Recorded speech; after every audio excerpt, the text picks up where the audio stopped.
para anggota yang telah hadir pada hari ini.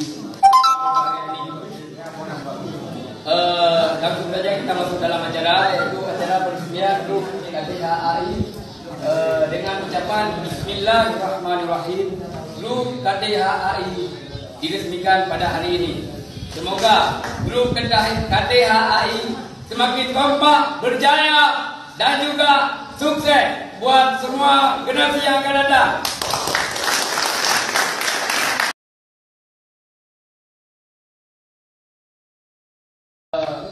Para anggota yang telah hadir pada hari ini. Langsung saja kita masuk dalam acara, yaitu acara peresmian grup KTHAI dengan ucapan Bismillahirrahmanirrahim. Grup KTHAI diresmikan pada hari ini.